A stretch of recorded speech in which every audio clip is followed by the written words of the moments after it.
30. How to pray. Part 2. Vital, frequent prayer.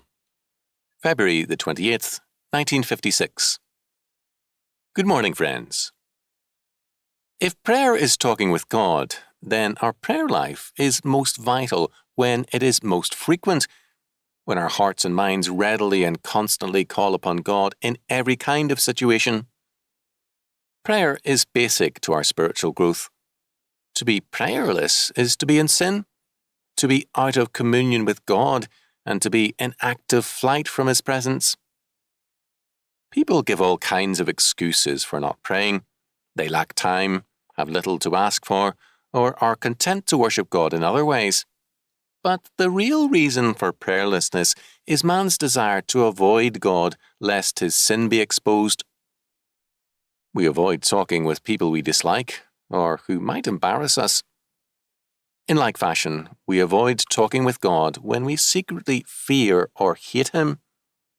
We need to pray because without prayer we drift away from God into easy alliance with sin. We need to pray because we cannot do God's will without God's power, and must therefore come before the Lord and lay hold on His omnipotence to become triumphant Christians.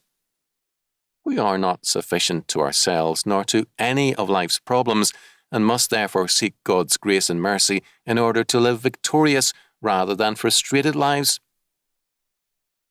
We all find life at times most difficult to live, and if we fail to call upon the Lord, it is either because we overrate our capabilities or underrate God.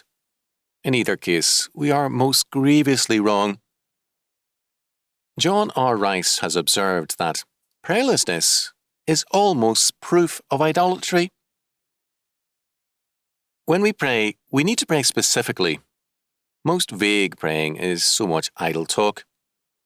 At the table, when we ask for food, or at a restaurant, when we order a meal, we specify our needs, specifically because we mean business.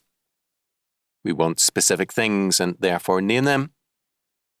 When we approach God, our honest needs are always honestly and plainly expressed. We cannot talk vaguely about real needs. If our house is on fire, we do not, when we telephone the fire department, talk vaguely about a problem of combustion. We tell them that we have a fire and give our address.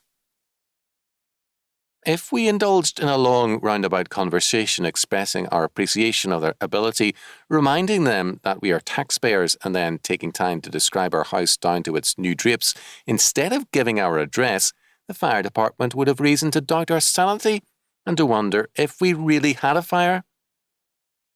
In like manner, much of our praying reveals itself as clearly meaningless to God.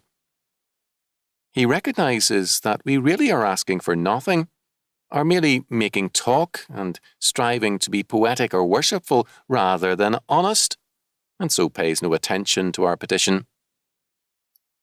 Jesus said, "Ask, and it shall be given to you. Seek, and ye shall find. Knock, and it shall be opened unto you. For everyone that asketh receiveth, and he that seeketh findeth, and to him that knocketh it shall be opened." Matthew 7:7 and 8. When you pray, Jesus said, avoid the vain repetitions, the meaningless talk of the unbelievers, and pray simply and directly, making known your needs as children to a father. All Christian praying is in Jesus' name. This means that we recognize that of ourselves we are not worthy nor able to approach God in our own person. In Christ, however, as members of His body, we are adopted sons and heirs of God the Father, and can boldly approach the throne of grace in prayer.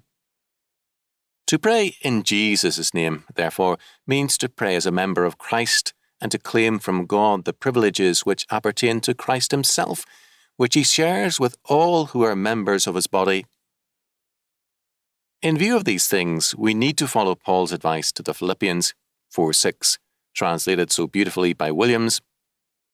Stop being worried about anything, but always in prayer and entreaty and with thanksgiving, keep on making your wants known to God.